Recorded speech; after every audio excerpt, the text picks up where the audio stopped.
Good morning friends. GP सियालवर के YouTube channel में आपका स्वागत है।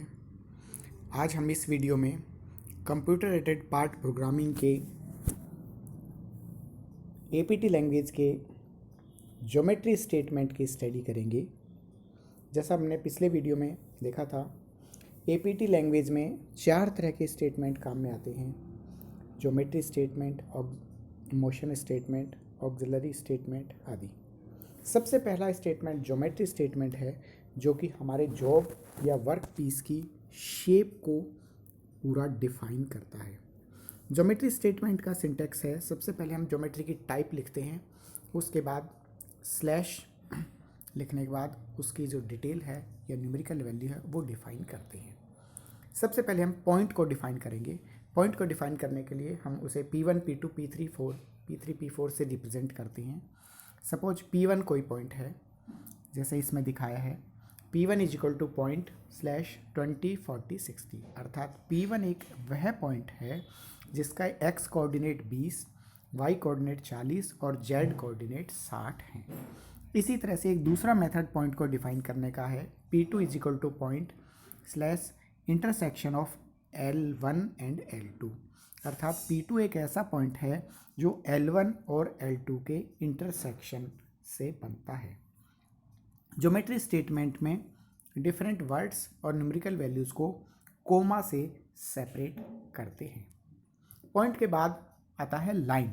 लाइन को डिफाइन करने के लिए लाइन हमेशा XY प्लेन के परपेंडिकुलर रहती है तथा इनफाइनाइट लेंथ की होती है। जैसे इसमें दिखाया है, L3 कोई लाइन है जो P3 और P4 पॉइंट से पास हो रही है, तो उसे हम लिखेंगे L3 is equal to line slash P3 comma P4।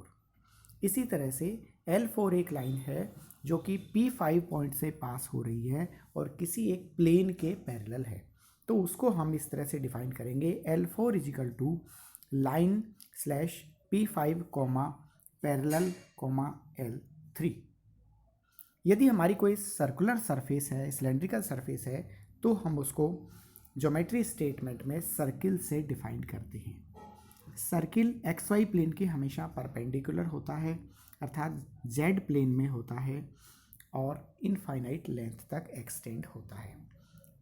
C1 कोई सर्कुलर सरफेस है, उसको हम डिफाइन करते हैं C1 is equal to circle slash centre P1 radius 25, अर्थात C1 जो सर्कुलर सरफेस है उसका सेंटर P1 पॉइंट पर है और उसकी रेडियस 25 यूनिट है।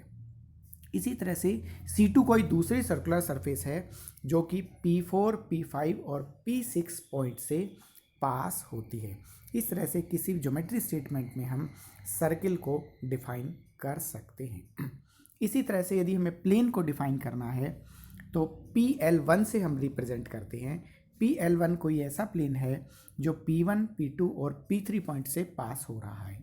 इसी तरह से PL2 एक दूसरा प्लेन है जो कि P2 पॉइंट से पास हो रहा है और PL1 प्लेन के पैरेलल है। यहाँ पर हम इसको एक एग्जाम्पल से और अच्छे से समझेंगे। यहाँ चित्र में एक प्रोफाइल दिखाया गया है। इस प्रोफाइल में डिफरेंट पॉइंट्स और लाइन है। जैसे स्टार्ट ओरिजिन पॉइंट है P1, उसके बाद X एक्सिस पर दूसरा पॉइंट है P2, फिर Y एक्सिस पर वर्टिकली एक पॉइंट है P3, P2 और P3 को जोड़ने वाली लाइन L2 है, P1 और P2 को जोड़ने वाली लाइन L1 है। C1 सर्कुलर इंटरपोलेशन है, फिर L3 लाइन है जो कि P4 तक एक्सटेंड होती है और फिर एक L4 लाइन है जो कि P1 और P4 को मिलाती है। इसी तरह से बीच में हमने ड्रिलिंग करने के लिए 4 पॉइंट इसमें शो किए हैं, P5, P6, P7 और P8। इन सारे पॉइंट्स को हम किस तरह से डिफाइन करेंगे, ये इस ज्योमेट्री से समझने की कोशिश करेंगे। जैसे P1 कोई पॉइंट है, P1 पॉइंट ओरिजिन पर है तो इसे हम लिखेंगे P1 बराबर 0.000। P2 पॉइंट X एक्सिस पर है, इसके Y और कोऑर्डिनेट 0 हैं। P3 पॉइंट के X और Y कोऑर्डिनेट दोनों दर्शाए गए हैं। P4 पॉइंट में भी X और Y कोऑर्डिनेट दोनों दर्शाए हैं। P5 point, P6 point, P7 और P8 पॉइंट इस तरह से इसमें शो किए हुए हैं।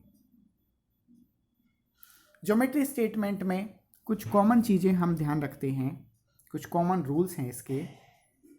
हमेशा जब भी हम कोऑर्डिनेट डिफाइन करेंगे तो उनकी सीक्वेंस x, y और z में ही होनी चाहिए, अर्थात पहले x कोऑर्डिनेट लिखेंगे, फिर कॉमा, फिर y, फिर z कोऑर्डिनेट।